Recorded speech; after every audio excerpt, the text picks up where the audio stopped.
السلام عليكم طلاب ورحمة الله وبركاته. مختبرنا الإلكتروني الثاني للصيدلة السريرية كلينيكال فارماسي. مختبرنا الثاني يحكي على الريسبيراتوري سيستم، وعلى أشهر الديس اوردر اللي يصيب الريسبيراتوري سيستم هو الكاف، القحة. زين، الكاف is a protective reflex، يعني هي شغلة تحمي المنطقة التنفسية.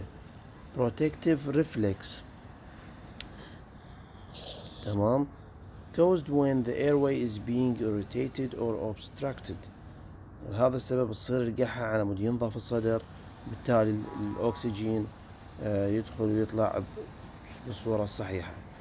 أنواع القحة اللي لازم نعرفها، وإحنا نعرفها طبعا، بس خلنا ناخذها بطريقة علمية، اللي هي unproductive cough، تمام. وعندنا النوع الثاني اللي هو productive cough. زين، نسميها هاي قحة يابسة، وهاي نسميها قحة وياها لعاب، أو خلينا نقول بلغم. زين، هاي عادة ما تكون الأولى القحة اليابسة سببها هو فايرال انفكشن، وهي سيلف ليميتينج. هي شنو سيلف ليميتينج؟ يعني تاخذ لها 3 أيام 4 أيام، بالزايد أسبوع. زين، أما البرودكتيف كاف اللي هي يصير بيها المشاكل normally produced but over secretion. السوائل البلغم أكيد راح يصير يعني بها إنتاج وإفراز زيادة، over secretion، بحيث القحة اللي تصير ما تقدر تطلع هاي السوائل، تمام، لأنه over secretion. فهذا الرفلكس اللي قلنا عليها القحة البروتكتيف ريفلكس، زين، ما راح تقدر تطلع هاي السوائل، تمام. الأسباب ممكن أكو انفكشن خرب لنا هاي الزغابات تسميها سيليا، اللي هي تسبب خروج البلغم. ممكن سببها اليرجي معينة، ممكن فد كونديشن معين، مثل الجماعة السموكرية المدخنين، يتغير اصلا الانسجه المخاطيه عندهم، اللي هي هاي الزغابات اللي تطلع السوائل البلغم كلها متغيره، صاير غير نسيج نسميه ميتابليجيا عند المدخنين. متحول النسيج من نسيج نسميه كولومينار سيل الى نسيج نسميه سكوفايد سيلز. زين، متغير من نسيج الى نسيج اخر. زين، فبالتالي هاي الزغابات ما موجودة، وبالتالي السوائل ما تطلع من الصدر. زين، عندنا الألوان، لون البلغم أو لون السوائل اللي تطلع كلش مهمة. إذا عندنا نون كولرد، زين، يعني مثلا يكون كلير أو على بياض، لازم نعرف أنه هذا uninfected، ما بيفد infection. بالتالي راح نشوف الوصفات مال الطبيب ما بيها أي انتيبايوتيك، تمام. وهاي السوائل اللي تكون شفافة قلنا عليها او على بياض راح نسميها ميوكويد، تمام. شو نسميها ميوكويد. بينما الكولر ديسبيوتم او البلغم اللي بألوان مثل الاصفر او الاخضر او الجوزي، خلينا نقول الاصفر هو مايلد، الاخضر مودريت، البراون هذا يعني كلش قوي واكيوت، وحتى يمكن اكو بيه بلاد. زين، فمن خلال اللون عرفنا السيفيريتي مال الكاف، تمام. فاحنا الكلر دائما نسأل عليها، نسأل المريض نقول له السوائل تطلع منك البلغم بيلون او ما بيلون، واذا بيلون شلون اللون مالته، ضرورية ومهمة. زين، sometimes blood may be present in the sputum، نسميه هذا الشيء هيموتيسيس، تمام. الهيموتيسيس إذا موجودة على السريع ريفيرال، نودي المريض وين؟ نقول له روح للطبيب. زين، significance of question، أهم الأسئلة اللي نسألها للمريض اللي يقول عندي قحة. أول شيء نقول يعني القحة يعني مال طفل لو شنو بالغ child or adult، نعرف نتعامل. زين، الشغلة الثانية الديوريشن، تمام. هل القحة صار لها يومين 3 او لا، لانه اكثر انواع القحة شي يقول لك انا سيلف ليميتنج تروح من كيفها، بس من يقول لك لا والله دكتور صار لها اسبوعين، يعني شنو هاي بيها مشكلة، كونفكشن بالموضوع. زين، فهنا يقول لك ان جنرال القحة تطول اكثر من اسبوعين. زين، هاي شنو عالسريع البيشنت شود بي ريفيرد، عالسريع تقول روح للطبيب. تمام، وبدون اي تحسن، اسبوعين وبدون اي تحسن، هذا شنو؟ هذا تقول له روح للطبيب. الاسوسييتد سيمتوم اذا وياها كولد، مو بس قحة، يعني شغلات مصاحبة لها مثل النشلة، مثل الألم بالبلعوم، التهاب الميوكاس ممبراين، كل هاي اذا كانت مع القحة نسألها، نقول يعني عندك بس قحة لو عندك بعد اعراض اخرى.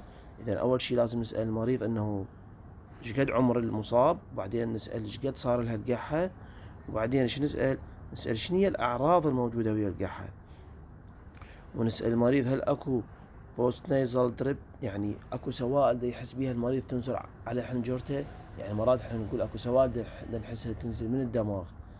زين، هاي شنو؟ من الجيوب الانفية، تنزل وين؟ على الحنجرة وعلى الصدر. هاي ايضا ممكن شنو تسبب لنا كرونيك قحة مزمنة. زين، هاي البوست نازال تريب يعني شنو معناته؟ اذا يقول اي والله دكتور احس اكو سواد تنزل من راسي، معناته عنده سينوسايتس، التهاب بالجيوب الانفية. تمام.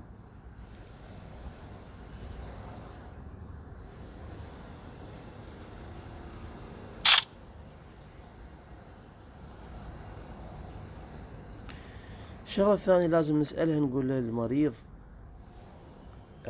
هل انت مدخن او لا؟ اذا مدخن اكيد راح قلنا يصير بيه ميتابليجيا بالاغشية مالته، الاغشية التنفسية، وبالتالي البلغم كله ينحبس بصدره وما يقدر يطلعه. ومرات احنا شايفين المدخنين من يتركون الجقارة تزيد عنده القحة، مو صحيح؟ ليش؟ لانه الزغابات السيليك تبدي ترجع ويرجع النسيج الشكل الطبيعي، وترجع القحة على مود ينظف صدر المريض بداية أيام ترك الجقارة. الشغلة اللخة اللي نسألها إنه هل المريض عنده ضغط؟ إذا عنده ضغط هل ياخذ أدوية ضغط؟ وإذا ياخذ أدوية ضغط شنو هي أدوية الضغط اللي ياخذها؟ لأن أكو كلاس أنتي هايبرتنسيف دراكس تسبب قحة، اللي هي نسميها ACE inhibitor، angiotensin converting enzyme inhibitor. زين، هاي الأنواع مال المضادات للارتفاع الضغط تسبب قحة، مثال التي تنتهي بكلمة ابريل، انالبريل، كابتوبريل، زينوبريل، راميبريل، كلها تسبب قحة مزمنة. زين، شنو هي الحالات اللي نقول للمريض يابا روح للطبيب، عندك مشكلة بهاي قحتك؟ زين، القحة الديوريشن، بعد الديوريشن شلون مهمة، إذا طولت أكثر من 14 يوم 2 ويكس أو أكثر. زين، عالسريع شو نقول له؟ نقول له روح للطبيب. أو إذا يقول لك والله دكتور القحة مالتي بيها بلغم وسوائل يلو صفراء أو أقوى منها إذا كانت جرين، أو أقوى إذا كانت راستي براون بيها بلاد، يعني يقول لك ألم بصدري، النفس مالتي ماكو يتقطع النفس، ما أقدر أجر نفس براحتي. زين، إذا كان ويزنج فد أصوات معينة ويا القحة، نسميه سعال الديكي، هذا الووبين كاف، سعال الديكي، هذا عسري شنو؟ نقول له روح طبيب. النكتشرنال كاف، إذا كانت القحة تهيج بالليل، قحة ليلية وتكون متهيجة كلش بحيث ما يسيطر عليها، هم أيضا ريفيرال نوديه للطبيب. زين، فهنا ملخص لك اياها الكونديشنز اللي تسوي بيها ريفيرال، ملخص لك اياها على شكل نقاط. اذا كان عنده السل الرئوي اللي هو التهاب بكتيري خطر. زين، اذا كان قلنا عنده اكثر من اسبوعين اصابته بالقحة، كرونيك برونكايتس مثلا. اذا كان عنده القحة بالليل، نكتشرنال كاف، احتمال المريض عنده اسمة. زين، ربو، فهم نقول له روح للطبيب. سبيشالي بالاطفال، الكروب اللي تصير قحة جدا مزعجة هاي الكروب. زين، خلي اشوفكم الكروب.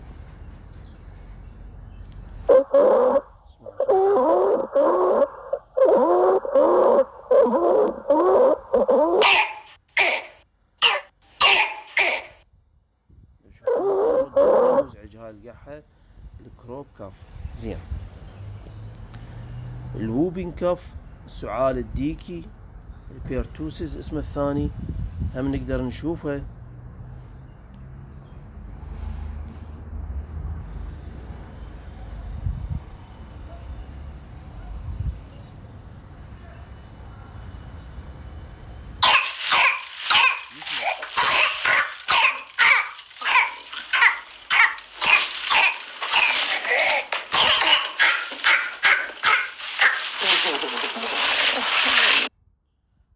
طبعا دا يقوح الطفل ودا يضحكون هم، ما اعرف ليش. المهم هذا نسميه ووبين كاف. البيرتوسيس تشوفون الطفل شلون ما كان يسيطر على قحته، تخرنقه. تمام. فالسعال الديكي الساوند مالته produced when breathing in، من يتنفس، after a paroxysm of cough، بعد شنو؟ بعد قحة يعني فترة طويلة يظل يقح. شلون استشفناه؟ قحة متواصلة، نوبة نسميها، نوبة مال قحة. The bouts of coughing prevent normal breathing. شفتوا شلون الطفل حتى ما يقدر يجر نفس. مرات اللي عندهم مشاكل بالقلب، زين، مشاكل بالقلب ممكن يصير عندهم قحة، فاحنا نسأل نقول إذا عنده، تقول له عندك فشل بالقلب أو مشاكل بالقلب، إذا قال لك إيه طبيعي جدا يصير عنده القحة. زين. إذا عنده مشاكل بالصمام اللي بين يكون بين المعدة وبين شنو، بين المريء، نسميه الارتجاع الحموضة من المعدة إلى المريء، gastro esophageal reflux disease. فهذا الرفلكس اللي هو رجوع الحموضة من من المعدة إلى المريء، هذا شنو هو؟